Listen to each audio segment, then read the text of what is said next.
are texting out there. No more.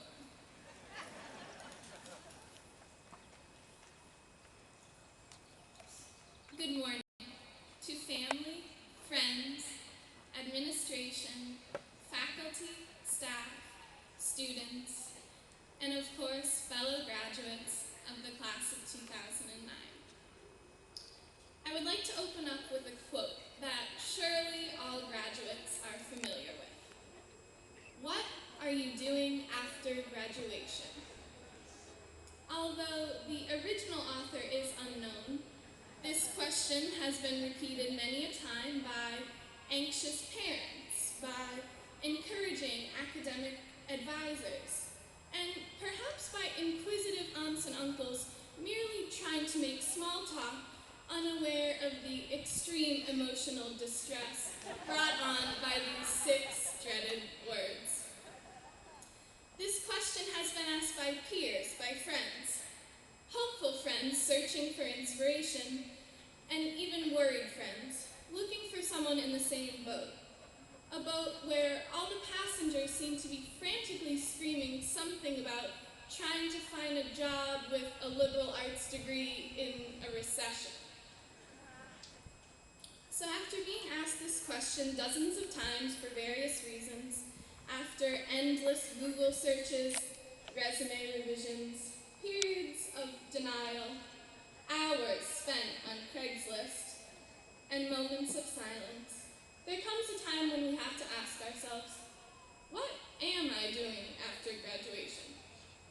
In trying to come up with an answer for myself, I realized it has been important for me to look at what I have done before graduation, a closer examination of how I got here and what has made up the 4 years leading up to today. I found my way to Guilford quite serendipitously, excuse the pun.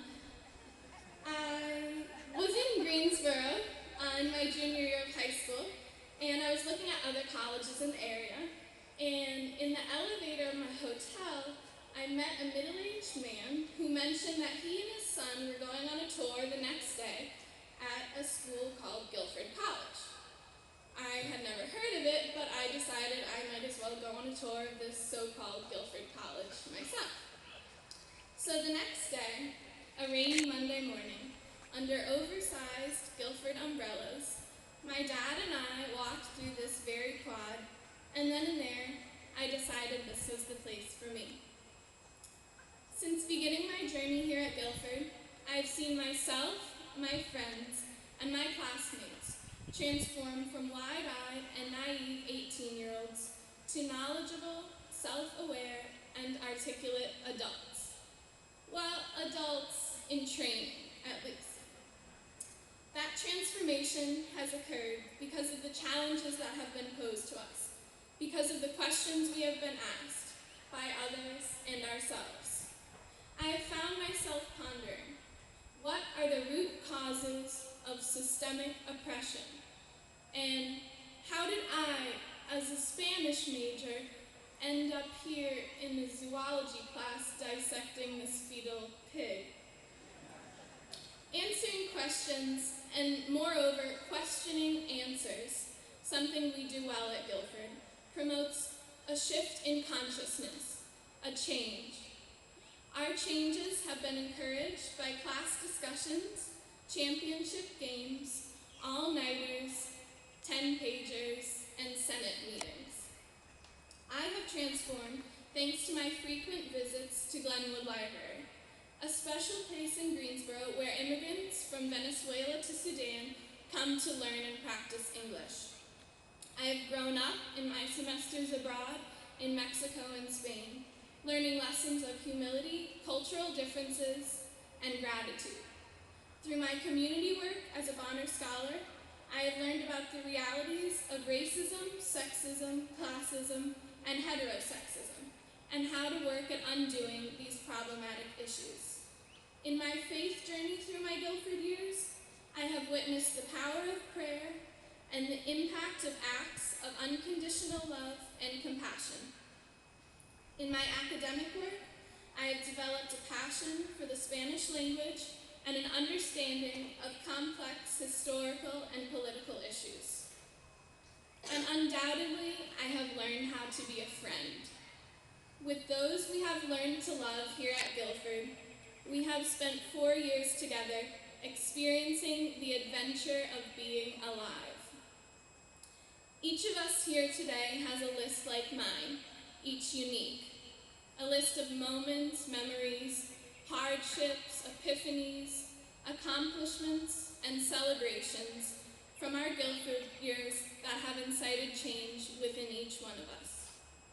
Change, as you all know, has been used as a political catchphrase for a year or so now, but at Guilford, it is something much more than that. It is a personal process that the Guilford community challenges us to undergo while simultaneously committing to nurture us during this growth period. Yes, change has happened here at Guilford, even through our short time here, and will continue to happen. Change has taken place in you and in me, and as we continue to change, so will the world. The next big change, our departure from Guilford, may seem scary or even sad. But if we approach the challenges ahead with a sense of gratitude for how much we have received, how much we have learned, and how much strength we have developed in our time at Guilford, that next step is not so scary, nor sad. It becomes a celebration of what we can offer, what our potential is, thanks to our experiences here. So, what am I doing after graduation? I can say for sure that I will strive to bring to the world what Guilford has given me. A confidence in my ability, in our ability, to make change a process that transforms nations, systems, communities, and relationships into entities which perpetuate understanding, creativity, respect, liberation, and positive peace. With great confidence, I urge each of us to play active roles in doing that work. Because the question is not, will there be change, but rather, what kind of change will there be? And we are the generation we've been waiting for. Thank you, and congratulations to us.